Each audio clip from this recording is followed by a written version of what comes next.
I'd like to call to order the June 29th special meeting of the Town Council. Please stand for the Pledge of Allegiance.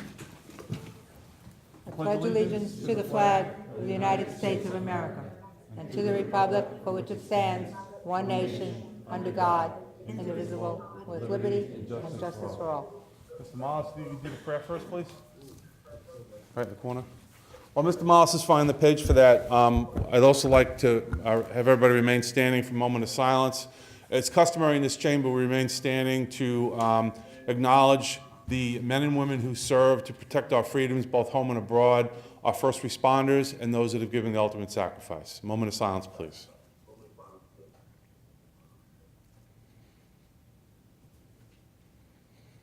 Thank you. Mr. Mollis, a prayer, please. Yes, sir. O Lord, bless thy servants in the ministry of public affairs who serve thee in this chamber. Give them quiet minds and hearts, that they may hear thy voice. Help them to know when to speak, when to be silent. Give them strength to oppose the wrong and uphold the right, and grant that they have a good conscience and soul at peace with thee and with one another. Amen. Amen. Thank you. Please be seated. Okay. Mrs. Dungy? Mr. Green? Here. Mr. Mollis? Here. Mr. Rosencrantz? Here. Council President Cahill? Here.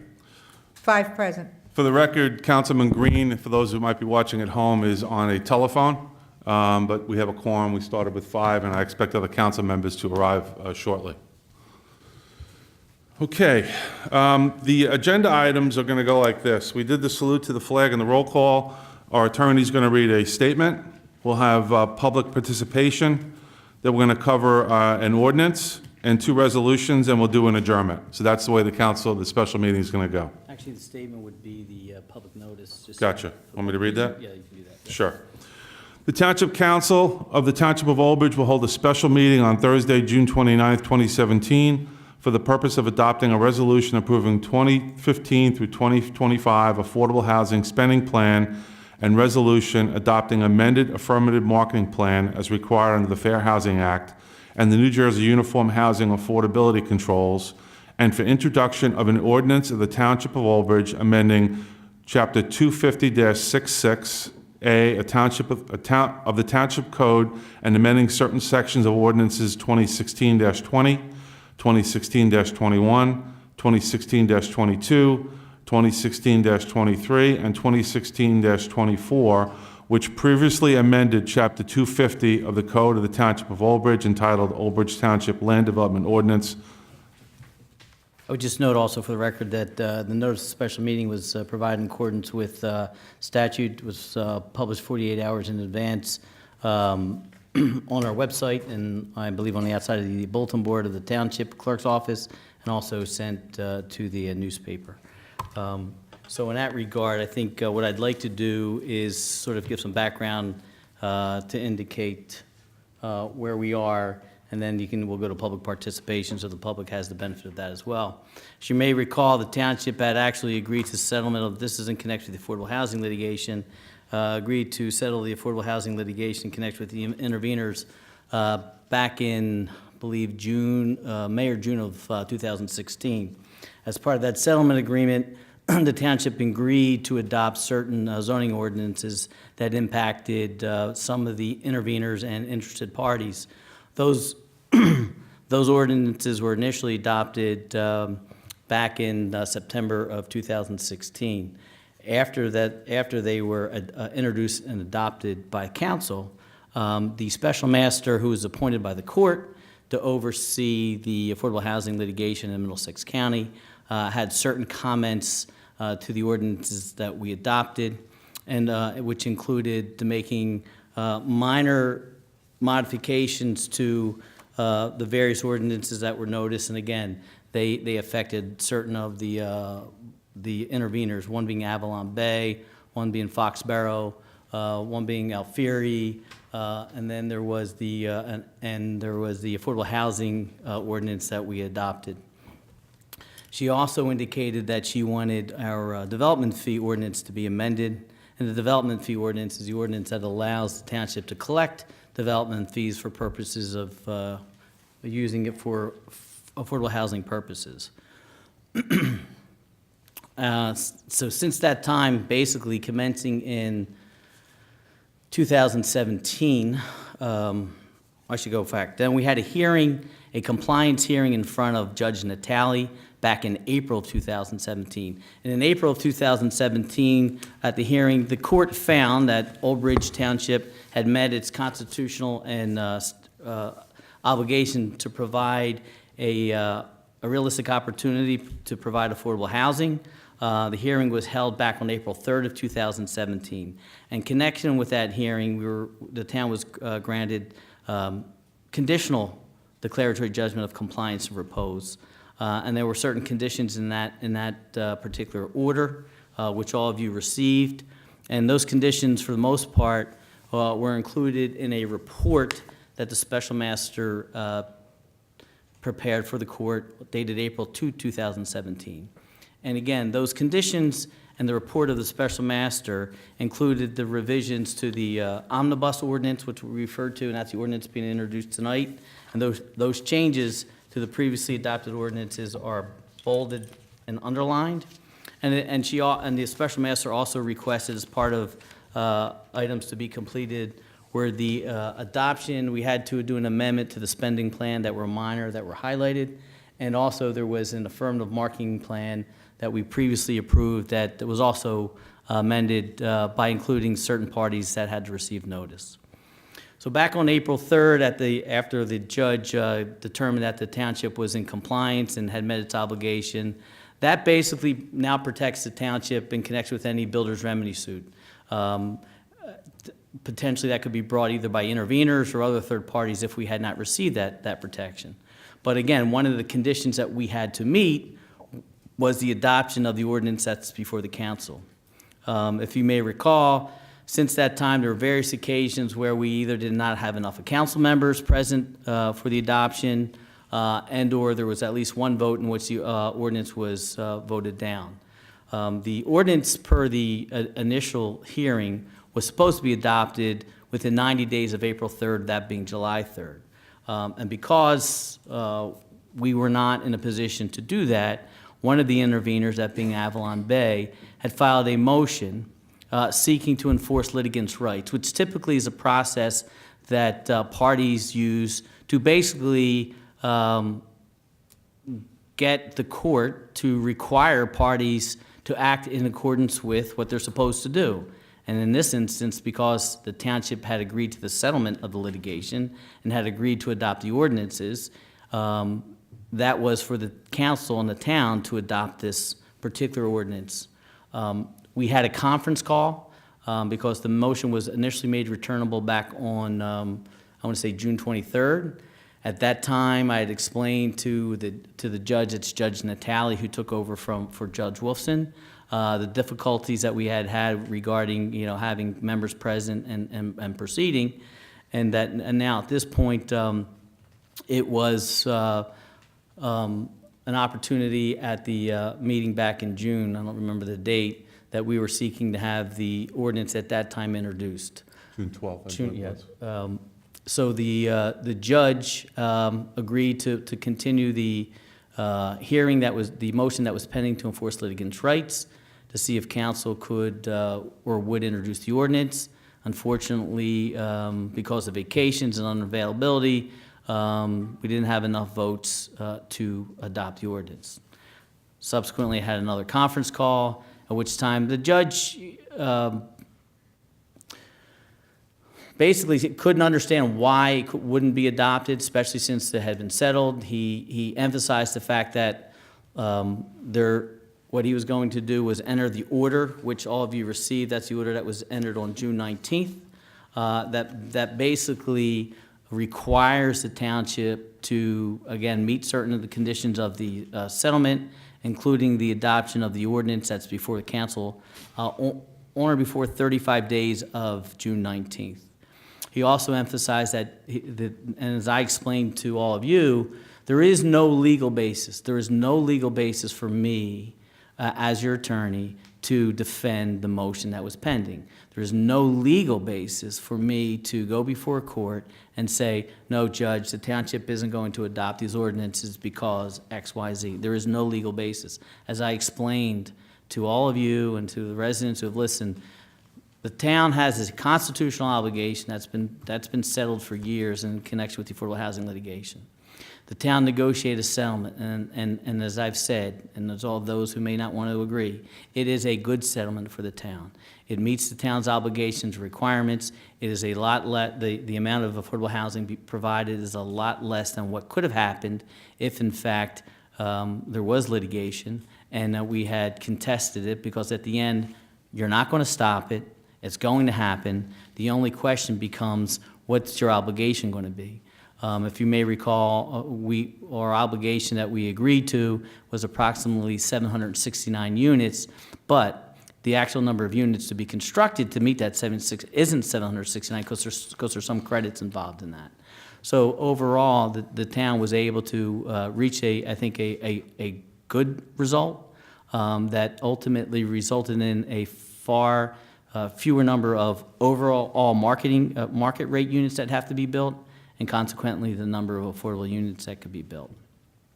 You know, it's also interesting to note that we had gone back and we had asked our administrative agent to do an analysis as to what the demand was in Old Bridge for affordable housing. And based upon their research, that we presently have a waiting list of over 3,000 people for affordable housing units. So to say that there is not a demand is not true. I mean, there's an overwhelming demand, so we're seeking to meet this need. And then again, as if you may recall, there was a question, well, why are, everyone's proposing their apartments and why aren't there any single-family homes? And again, as I've said, I represent 3 other municipalities, and I'm familiar with many of the other towns that have settled. And the overwhelming majority, and I mean probably in the 90 percentile, it's basically multifamily dwellings. Single families aren't part of anybody's product. So it's just not being built, and it has to happen. And if you also may recall, as part of the Alfieri development, there was the issue with respect, or question with respect to the adjoining homeowners development, Bridgepoint. They, in fact, did reach an agreement. There's a signed agreement in place between Bridgepoint and Alfieri, where Alfieri has agreed to do certain things for the Bridgepoint community that their board approved, so that agreement's also in place. And again, some of those improvements would not have occurred but for the settlement that we had proposed, so it certainly benefited those. So as of this morning, I had another conference call with Judge Natali and some of the council. He wanted to know what the status was since our last discussion last week. And I advised him that there's a council meeting on for this evening for purposes of meeting the additional conditions, that being the adoption of the amended spending plan, the adoption of the amended marketing plan, and again, most importantly, the introduction of the ordinance and hopefully the adoption of the ordinance.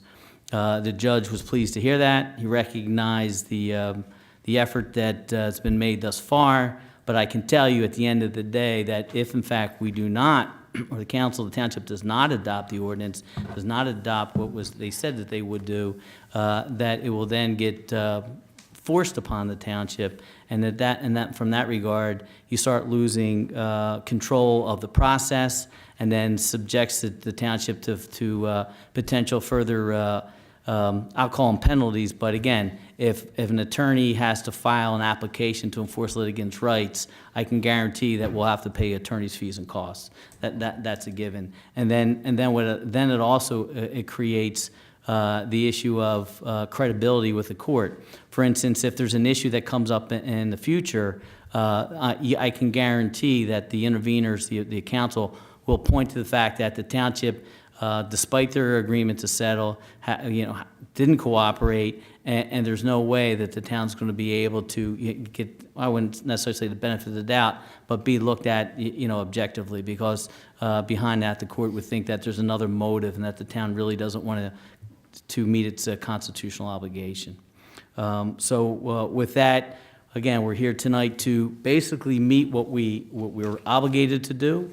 The ordinance itself doesn't change anything substantively from what was previously approved by this council. It adds language with respect to the extension. It makes minor tweaks to language with respect to the type of units that are being provided. It also includes a preamble to our development fee ordinance indicating that CO is no longer in effect and that we're under the jurisdiction of the court. The only other item that we need to discuss is that with respect to the ordinance, we have strict timelines. The ordinance is supposed to be adopted within 35 days of June 19th. That brings us to July 24th, 2017. After it's being introduced, it has to be referred to the planning board for consistency review. The planning board meets on July 11th. So I've already alerted the planning board with respect to their review, which they will review. You have to have at least 10 days in between introduction and adoption. After tonight and after introduced and referred, we then have to come up with a date on or before July 24th, which will be another special meeting wherein the board, council rather, has to adopt the ordinance. So that's another item.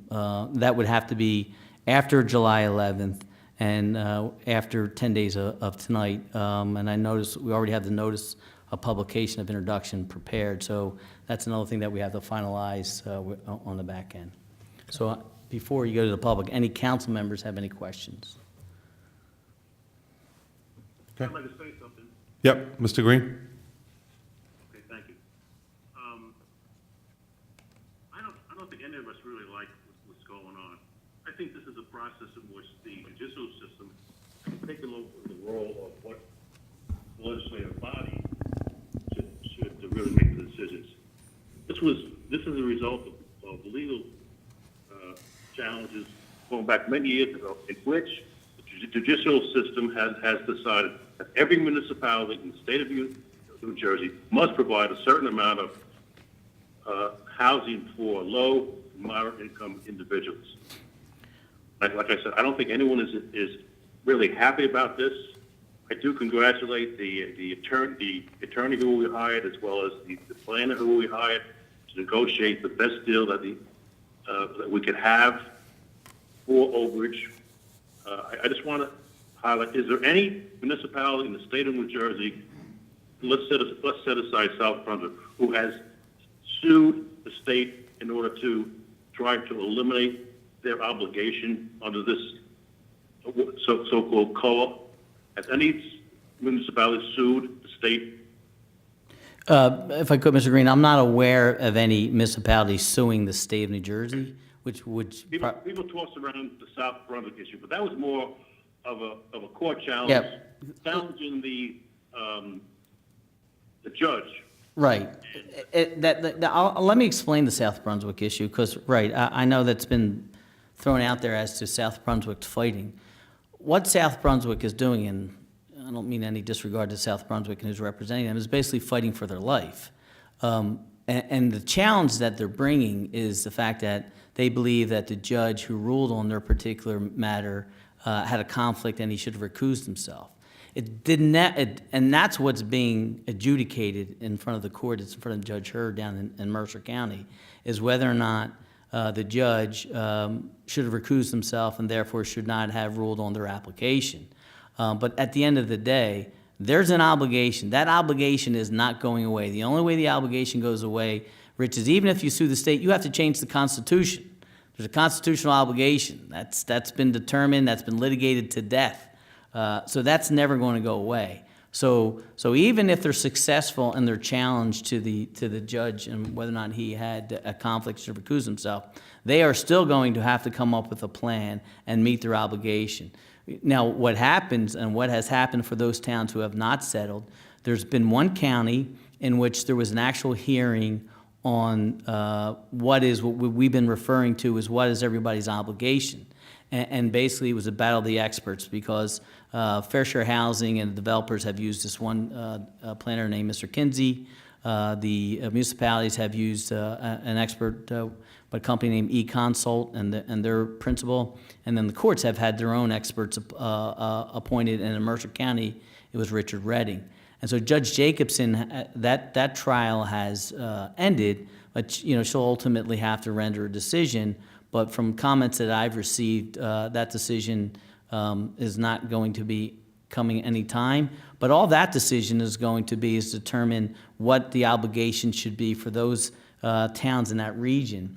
And interestingly enough, in the Mercer County situation, which again, I represent one of the towns there, there initially were 11 towns that, quote unquote, were fighting. At the end of the day, there was only 2 left. And those 2, I think from their perspective, was Hopewell and I believe West Windsor. I think from their perspective, their potential obligation was so large, I think they saw that they had nothing to lose, but, you know, to see what the number would be. But even in that case, we're protected because our settlement agreement says that in the event that there's ultimately a determination as to, by whatever body, be it court, be it COA if it's resurrected, that the number that we agreed to is lower, we can go back into court and get our number changed to the lower number. So we thought about that. And so we're protected on that end as well. So that's maybe a longer answer to the question, but I think everyone needed a full picture of what's been occurring. I just want to continue a little more. When based upon these lawsuits, which go back many years, an state agency was formed to monitor the work that would be done in each town, municipality, to come up with numbers for each municipality. And that agency was called COA, the Council on Affordable Housing. Well, they came up with numbers and so forth, and not to belay this, but Governor Christie disbanded COA, the agency, and I don't know whether he expected it, but it was turned over to be managed or overseen by the local judges, Supreme Court judges in the different actually counties in our case. So in effect, if a town wanted to sue, they would have to sue the individual, the judge, who's actually administrating with the process of this whole low and moderate housing. It's just a ridiculous system, absolutely absurd. But anyway, Mr. Roselli, you mentioned 749 low and moderate housing. That's what we have to build, right? I believe that was what our 649? 649. 649. 649, that's even better. Now, how does it become 3,000? It becomes 3,000 because developers are not going to, out of the goodness of their heart, build 649 low and moderate income housing and then leave. They want to make a profit. So some kind of multiplier that turns it into 3,000 homes. So most of them are market rate apartments. They're not low and moderate income. It's 649, as you just said. Right, the overwhelming majority of them are market rate. Right. Because these are inclusionary developments, so only it's either up between 15 and 20% of the developments would be affordable. But, yeah, and that was the other point. In order to meet the obligation, you have to build market rate units. The larger your affordable housing obligation is, the more number of market rate units have to be built to meet that. And so our focus was to keep the affordable number as low as we can in order to keep the number of market rate units as low as we can to address, I think, some of the issues that were brought about with respect to impact on the municipality. And like I said, remember, it's not a guarantee that they're going to be built. Right. That's the other issue. Right. It's for the time period from 2015 to 2025. We just have to provide a realistic opportunity for them to be built. And the number of units that will actually be built during this time period, we don't know. Market conditions dictate that, and I think that was evident from the prior rounds when we still have many units that are still being built. So again, it's not a guarantee that they're going to be built. The next step would be for these developers that they would have to go in front of the planning board and get planning board approval. Right. So this is just another step in that process. I also I want to continue.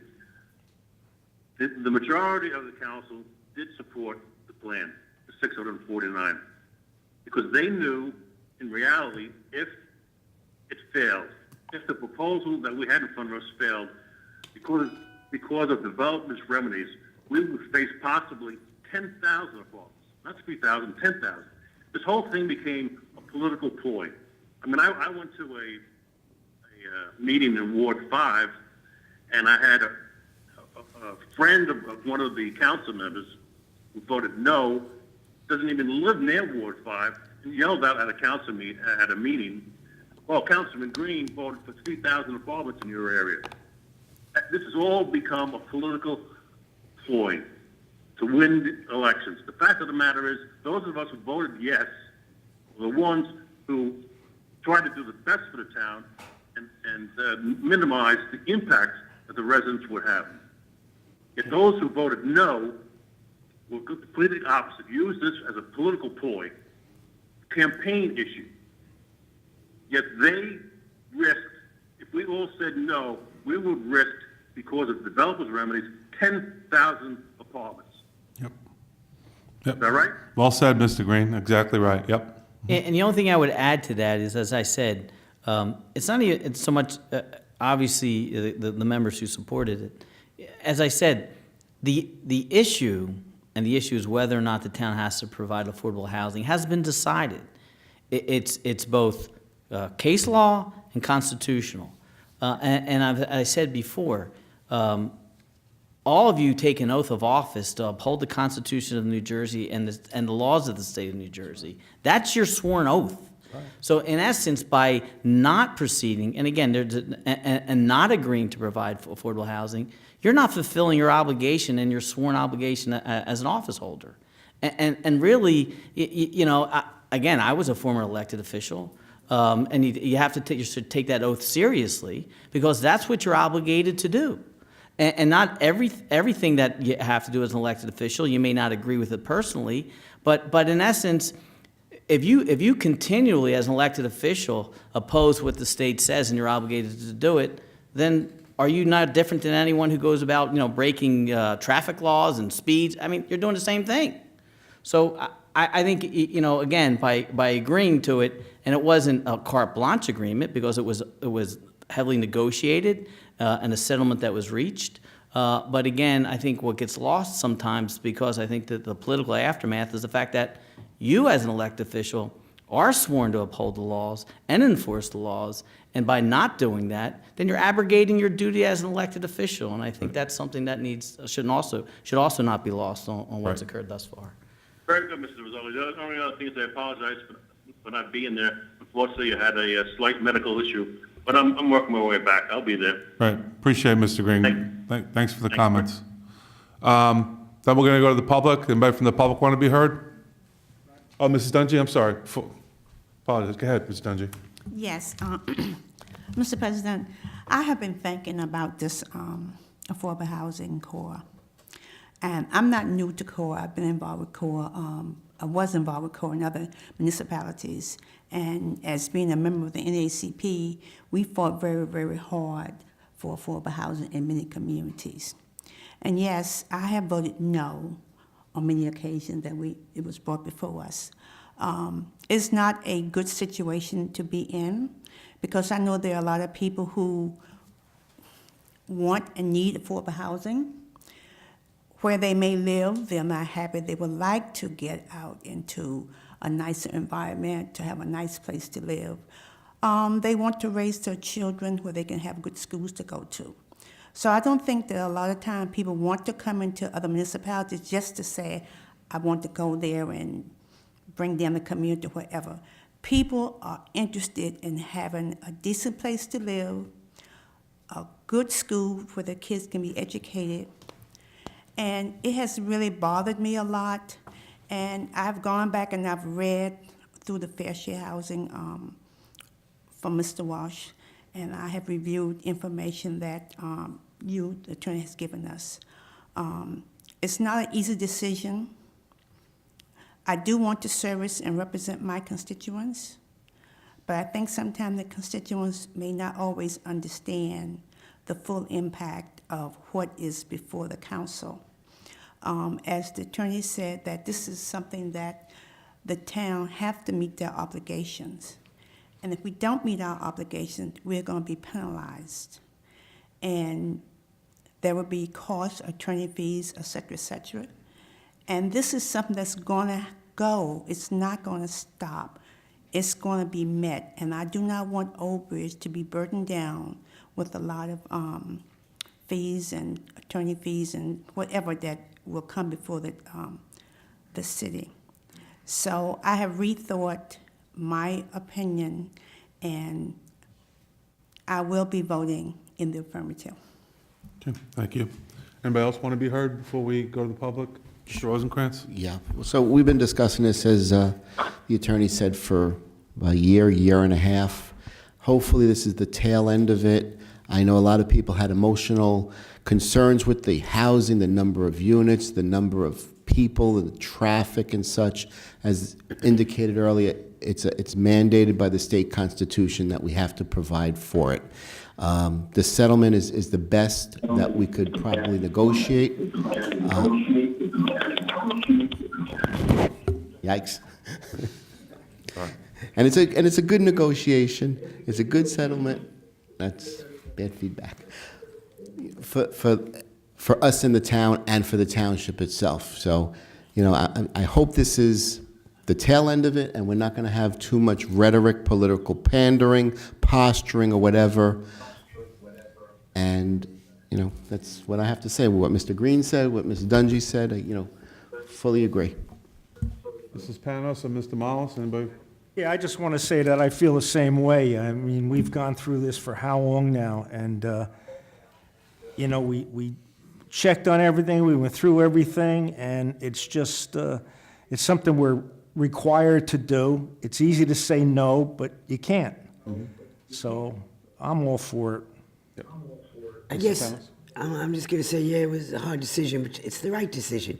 And I'm most impressed with Ms. Dungy for coming back and rethinking that and doing the homework. I am too, yeah. I mean, I'll just close the council piece out by reiterating what really every council person said up here. It's unfortunate that this has become a political football because it shouldn't be. The deal that we negotiated, and the attorney did a great job giving us the background once again. I think we've described this probably 4 or 5 times now, but this is in the Constitution. We have to abide by the Constitution, and I think the administration. Hats off to the mayor and the administration for negotiating. The attorneys negotiating what I feel is a fair deal for Old Bridge. There's been stuff that's been written that the council is approving, 3,000 apartments in a low income. If you see that or hear that, it's baloney, okay? All we're doing now is changing zoning regulations. That's all we're doing. Nothing's been approved. Anything that wants to go forward has to go through the approval process. And there could be changes as well. The attorney talked about market conditions. Just because there's zoning opportunities does not mean that these builders are going to build based on economic conditions, market conditions, et cetera, et cetera. So there's been a lot of rhetoric. It's unfortunate. I commend everybody that will move this forward because, again, we are doing our constitutional duty. And I think we're doing right by the Township of Old Bridge as well. I think we're doing right by our residents because we are reducing the number of obligations by doing this. So I'll close the council comments section. Anybody from the public want to be heard? Please.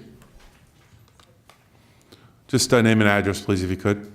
My name's Teresa Burns from Lawrence Harbor. Great. And I have one statement and one question, if that's okay? Sure. Okay, so my statement is, it is hard for me to stand outside my house and see 4 foreclosed homes with nobody living in them, and then think 3 whatever more apartments are going to be built when we have opportunities for people to move into houses that, haven't been filled. Does that make sense? It does, but I think the number you just quoted is wrong. Well, put whatever number is actually happening in there. Okay.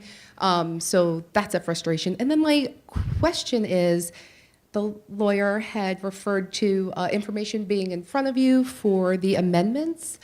Do we get access to what is being amended? Where can we see that now? Right on the back bulletin board. Okay, all right, thank you. Great. Okay. Anybody else in the public would like to be heard? I will close the public portion.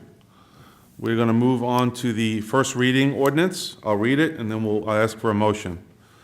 Introduction of an ordinance of the Township of Old Bridge amending Chapter 250-66 of the Township Code and amending certain sections of ordinances 2016-20, 2016-21, 2016-22, 2016-23, and 2016-24, which previously amended Chapter 250 of the Code of the Township of Old Bridge entitled Old Bridge Township Land Development Ordinance. Can I have a motion, please? I'll move it. Moved by Mr. Rosencrantz. Can I have a second? I'll second. Second by Mrs. Panos. Roll call on introduction. Mrs. Dungy? Yes. Mr. Green? That was a yes by Mr. Green on the phone. Mr. Mollis? Yes. Mrs. Panos? Yes. Mr. Rosencrantz? Yes. Council President Cahill? Yes. 6 yes. Now we have to come up with a date for adoption? Yeah, as I alluded to, we have to come up with we're going to have another special meeting for the adoption date. It has to be on or before July 24th, has to be at least 10 days after tonight, and certainly after, again, it'll get referred to the planning board on the 11th. I think initially I had suggested July 24th, but Mr. Cahill's going to be out on a previously scheduled business trip. So my thinking is the week before, any day that week. Could we do it July 20th, which is a Thursday? Does anybody have a problem with July 20th? And we'll try and get a time that everybody can agree to. Everybody okay with July 20th? Mrs. Dungy, are you okay with July 20th? Checking your phone? Okay, no problem at all. Yep. Mr. Green, okay? Yes. Okay. Are you okay with that? Can we do it early, like 5 That's fine. o'clock, or no? You want to set a time? Can we do 5 PM again? Can we do 5 PM again, special meeting? Sure. Okay. So the second reading would be July 20th in these council chambers at 5 PM. And we'll advertise that. Okay? Thank you, Mr. President. You're welcome. Okay, we have 2 resolutions. The first one is a resolution approving 2015-2025 Affordable Housing Spending Plan. Can I have a motion, please? Move it. Moved by Mrs. Panos. Can I have a second? Second. Second by Mr. Rosencrantz. Roll call, please. Mrs. Dungy? Yes. Mr. Green? Yes. Mr. Mollis? Yes. Mrs. Panos? Yes. Mr. Rosencrantz? Yes. Council President Cahill? Yes. 6 yes. Second resolution, a resolution adopting amended affirmative marketing plan as required under the Fair Housing Act and the New Jersey Uniform Housing Affordability Controls. Could I have a motion, please? Move it. Moved by Mr. Rosencrantz. Could I have a second? Second. Second by Mrs. Dungy. Roll call, please. Mrs. Dungy? Yes. Mr. Green? Yes. Mr. Mollis? Yes. Mrs. Panos? Yes. Mr. Rosencrantz? Yes. Council President Cahill? Yes. 6 yes. Before I ask for a motion to adjourn, I just want to thank the attorneys, the administration, and the council members who are here tonight, who are, I think, showing a lot of courage and fortitude, and we're doing the right thing for the township, so I appreciate everybody's time. I know this is short notice. It was sunshined appropriately, but it is short notice, and I appreciate everybody being here. Motion to adjourn, please. Can I get a motion? Moved by Mrs. Panos. Second. Second. Second by Mr. Mollis. Roll call, please. Mrs. Dungy? Yes. Mr. Green? Yes. Mr. Mollis? Yes. Mrs. Panos? Yes. Mr. Rosencrantz? Yes. Council President Cahill? Yes. 6 yes. We are adjourned. Thank you.